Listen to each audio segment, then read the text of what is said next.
With her marriage to Fred Maxwell in trouble, Helen Maxwell seeks help from Eva Lester, the beauty salon proprietor who is secretly involved with him. That uneasy arrangement sets the course for Female of the Species from Molle Mystery Theatre, broadcast by NBC on June 7, 1946, and heard in its Armed Forces Radio Service Mystery Playhouse presentation as Episode 210. Lizabeth Scott stars as Eva in a script credited to Irene Winslow.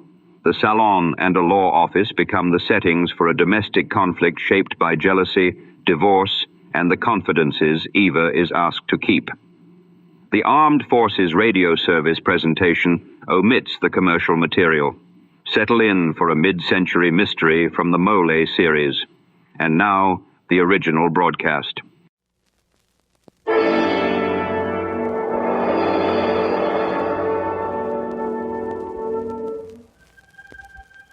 Good evening, creeps.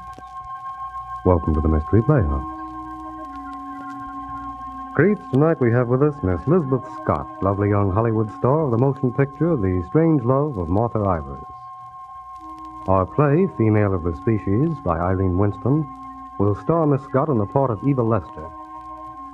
And incidentally, if you creeps out there think that some of the gangsters we've had on our Mystery Playhouse stage were cold-blooded and, shall we say, cruel, wait until you meet Eva Lester. For Eva Lester, as played by Lizabeth Scott, should pretty well prove that familiar quotation, the female of the species is more deadly than the male.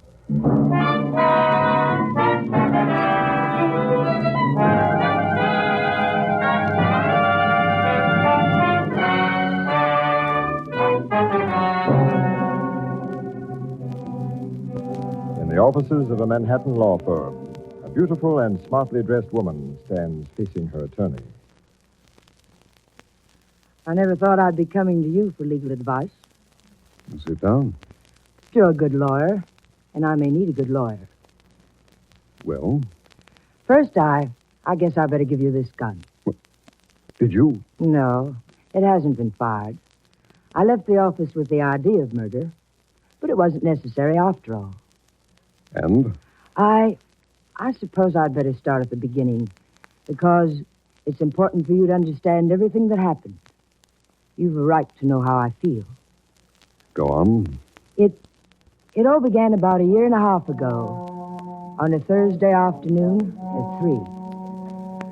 I remember the time because as he walked into my beauty salon with his wife, the clock chimed.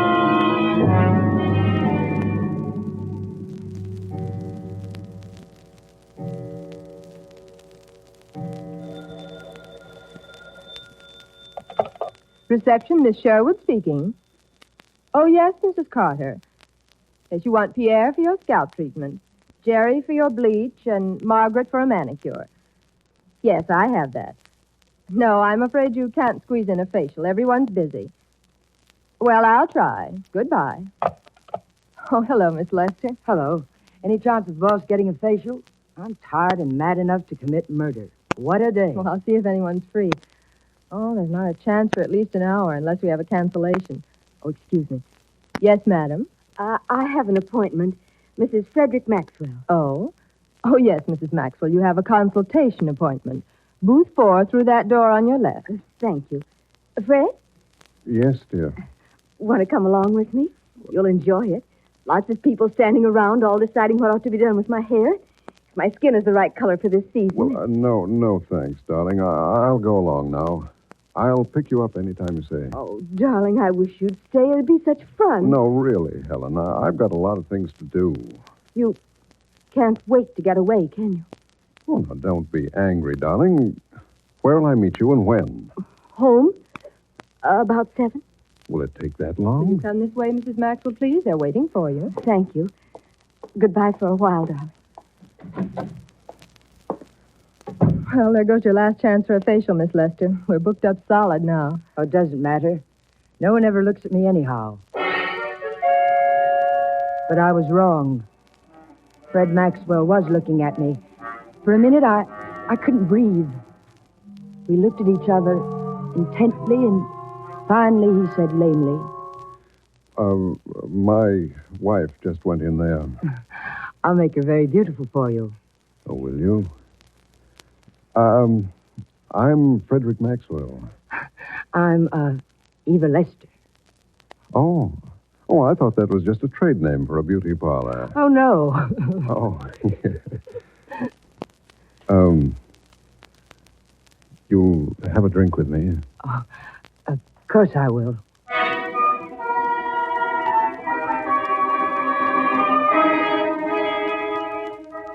And that's how it happened that fast. We had a few drinks together, and before we finished the first one, I knew I was going to fall in love with him, and I knew he'd love me. We're just making conversation now. I know. When do I see you again? Anytime you want to. Come here. It's like that, isn't it? Just like that. Always like that. And then, like this.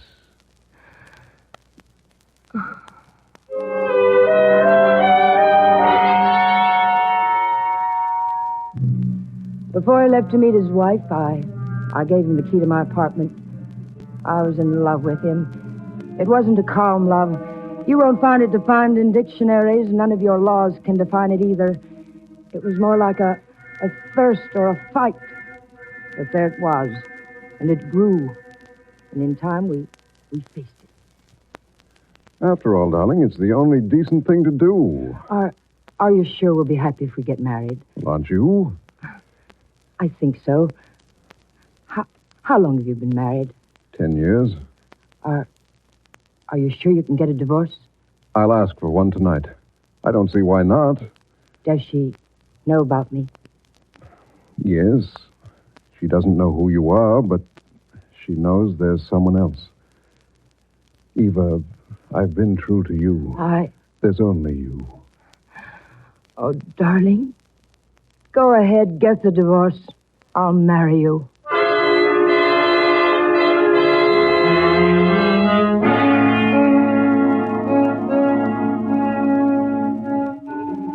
I kept thinking about Helen Maxwell and wondering how she'd take it. That's when I came across her chart. Beauty parlor charts are barometers of a woman's life. The more visits to a beauty parlor, the more domestic trouble. And in the last 6 months, Helen Maxwell had increased her visits until she finally, desperately, had a daily appointment. Poor Helen. But she got her money's worth. I didn't cheat her professionally.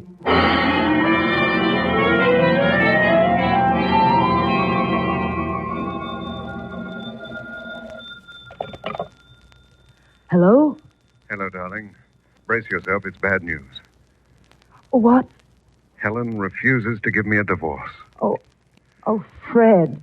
And that's that. All we can do now is wait until she gets tired of the situation. That can't be too long. Hello. Hello. I'm still here. Well, don't worry about it, darling. We'll manage somehow. It will take time, though. I'll call you tomorrow, darling. But I didn't want to wait. I wanted to marry him right away. It had never occurred to me that she'd refuse the divorce. Then I realized that he wouldn't need a divorce if she were dead.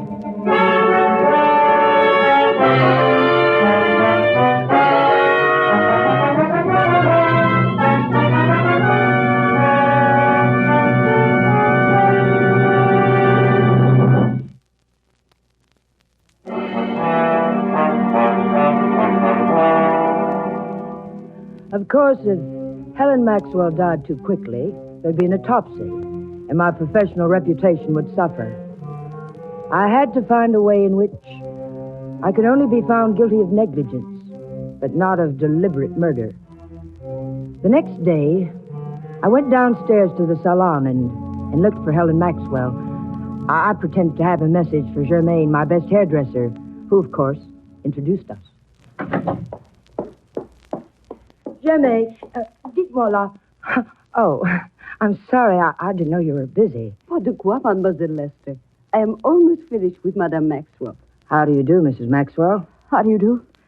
Germaine, why don't you try lifting the hairline a little? That bang is too low on Mrs. Maxwell's brow. Oh, oui. Like this? Oh, a little higher. There, that's it. How do you like that, Mrs. Maxwell? You're very kind. Really doesn't matter.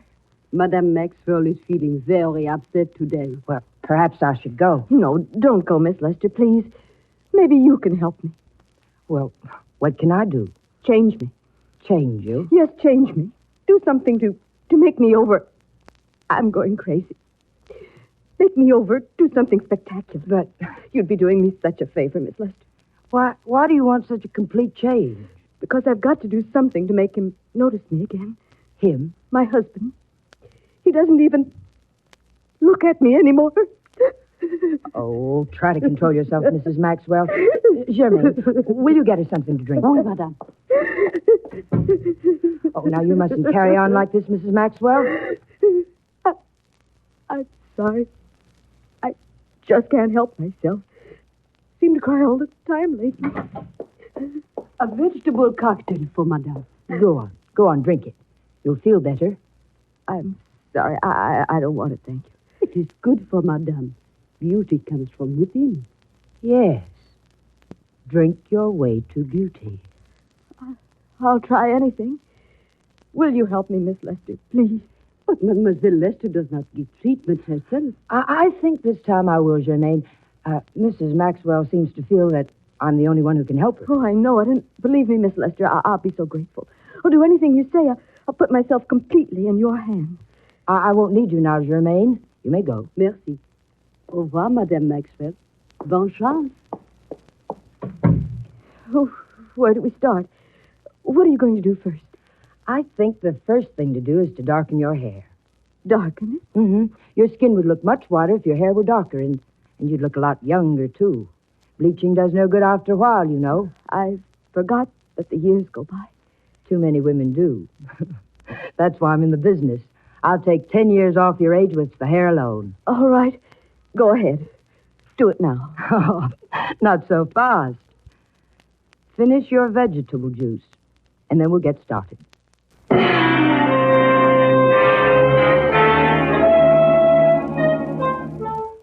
It was Germaine who had given me the idea. Drink your way to beauty. We told all our clients that. It was a stock phrase, and it was true. But in Helen Maxwell's case, I planned to add a little white powder, tasteless and colorless when taken in liquid. Administered slowly enough, it produces natural symptoms, and only an autopsy reveals its presence. Helen Maxwell was under my care for almost 8 months. I had a kind of sadistic thrill working on her every day, creating new beauty for her and knowing that every night she'd take that new beauty home to an empty house. She talked to me a great deal about it. Mostly she began with this question. How could he do such a thing to me, Miss Lester, after all I gave him? Oh, now finish your vegetable juice before that mouse hardens, Mrs. Maxwell. It's good for you. Thank you. I told him again last night he'd get no divorce from me. He'll marry that woman over my dead body. Oh. Who is the woman? Do I know her? I don't know who she is. Aren't you curious? Yes. No. If I knew her, I think I'd kill her. Thought of following him once. Did you? No. Why should I bring myself down to his level? I'd rather die. Oh. Something wrong, Mrs. Maxwell? I've been having the most violent headaches. My eyes have been hurting all day. I think I better go to a doctor. Oh, doctor? Oh, now you're not turning into a hypochondriac, are you? Well, no, but... Well, just wash your eyes with boric acid solution. That's all you have to do. Now, did you sit up reading again last night? Yes. Well, no wonder you have a headache. I guess so. Now, let's have a look at your hair again. Finish your vegetable cocktail. All right.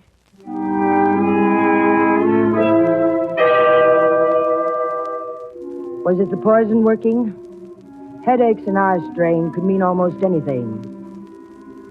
All during this time, Fred and I were closer He knew his wife was a constant visitor in my beauty salon, but he didn't know that I was supervising her treatments. That was a secret between Helen Maxwell and myself. One night about a month ago, Fred said, Poor Helen. She has such an empty life. I wish she could find someone else. She's really a fine woman, Eva. It's not her fault that I'm a heel. "Oh, you're not a heel." You should see her as I do. She's been spending all her time at that beauty salon of yours. She thinks in some cockeyed female way that if she becomes a raving, tearing beauty, I'll come back to her. Most women think that, thank goodness. Thank goodness. Certainly.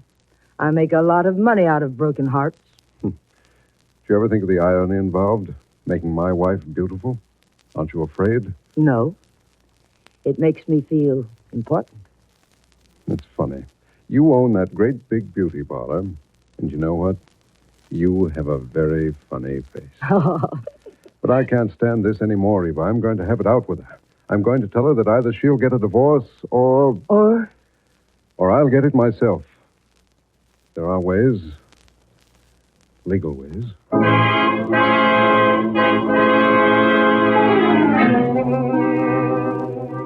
Then, one day, Helen Maxwell didn't show up for her appointment. Eva, this is Fred. I haven't much time. I'm at St. John's Hospital. St. John's Hospital? What's wrong? Well, it isn't me. It's Helen. Oh, Helen. What's the matter with her? Well, they're not sure. A temporary paralysis, a stroke. What? I called you right away. And listen, Eva. I won't be over tonight. Oh, of course, darling.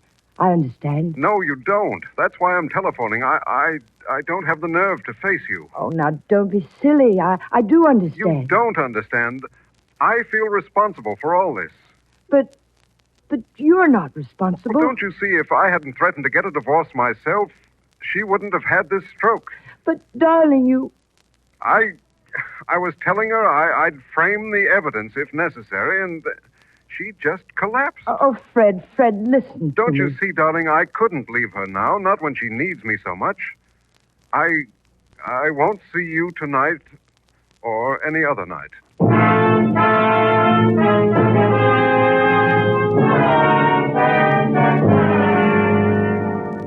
He couldn't leave her now that she was helpless. I had never thought of that. But that couldn't be the end of us. I had gone this far. I might just as well go the whole way. I had never really hated Helen before, but now, as I took the gun the night watchman used, I hated her.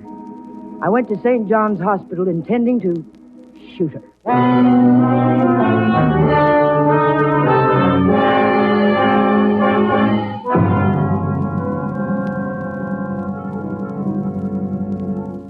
Yes, Mrs. Maxwell is permitted to have visitors. But I must warn you not to show any surprise at her appearance. At her appearance? The whole right side of her face is paralyzed. But nurse, we had to take all the mirrors out of her room so she couldn't see herself. Is it permanent? Well, you can't tell with psychic disturbances. Mrs. Maxwell has had a shock, and it's not always easy to chart a path to the root of the trouble. I see. That's why the doctor asked me to talk with you first, to prepare you. Knowing what you will find, do you still want to see her? Yes. Well, remember, she doesn't know about her face, only about the paralysis of her arm. I understand. Try and cheer her up, and don't stay too long. I won't.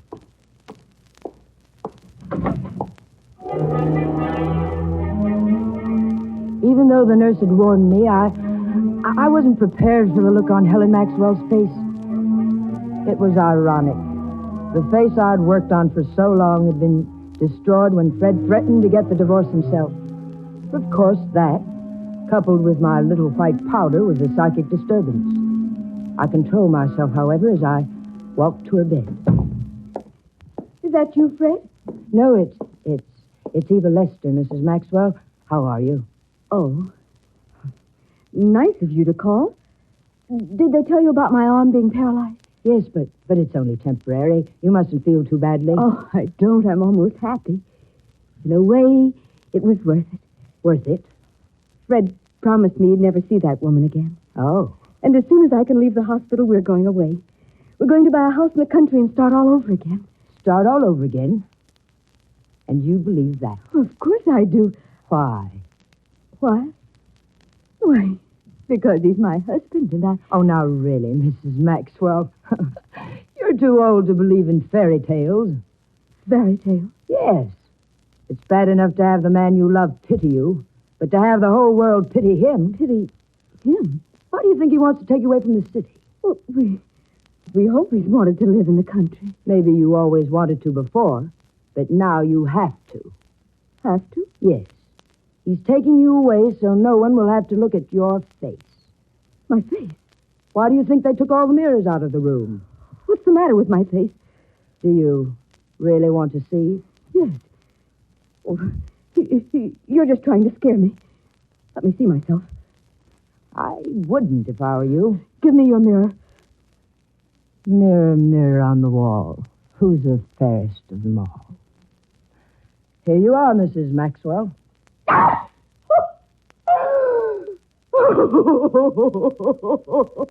Now, do you think he still loves you? No. Oh, you're right. He's sorry for me. I don't want his pity.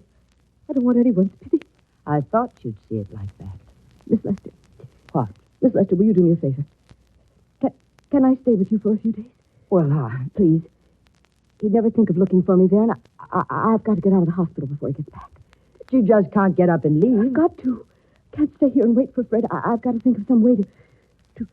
Tell me, is there a fire escape outside that window? Look and see. Yes, there is. I didn't take my clothes. They're in that closet. Will you bring them to me? Can you walk? It's 12 stories to the street. There's nothing wrong with my legs. But why don't... You promised to help me. You're not going to back out on me now. No, I don't. Then go outside. Talk to the nurse while I get dressed. If you're here when I escape, they'll blame you. But you ought to... There isn't much time. Go on, please. Just keep talking to the nurse until I can get away. Please. All right. Thank you. And... Oh, Miss Lester, wait. Please lend me your hat. What? Your hat. It has a veil on it. I've got to cover my face.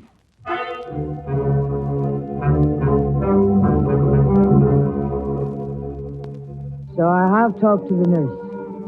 The other half of me was listening and waiting. And then...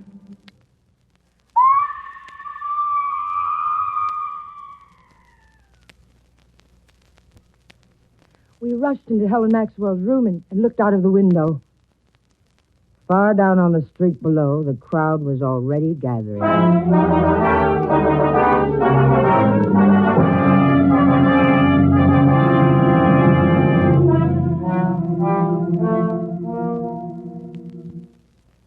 That's why I thought of you first. Can they do anything to me? After all, her death was accidental, and even though she was wearing my hat, I wasn't in the room when she fell trying to go down the fire escape. And second, you're free now, Fred. We can get married.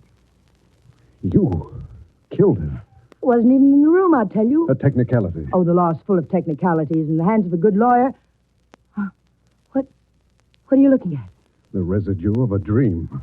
Oh, this is no time to sentimentalize. Be practical, All Fred. right, I'll be practical. This is your gun? Yes. For all the joy we'll get out of life now, we might just as well all be dead. No, Fred. Fred. Justice has a sardonic sense of humor, Eva. You wanted us always to be together. Well, the police will see to it that I join. But I did it all for you, darling. Everything I did. I did for you.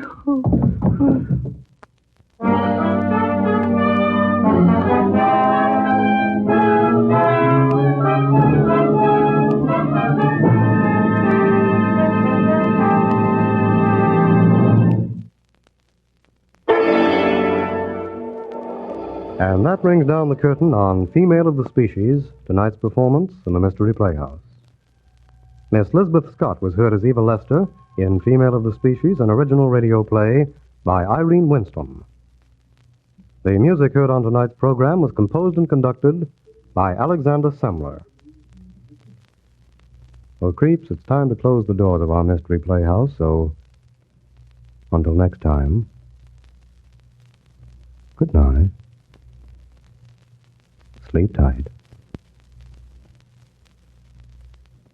This is the Armed Forces Radio Service.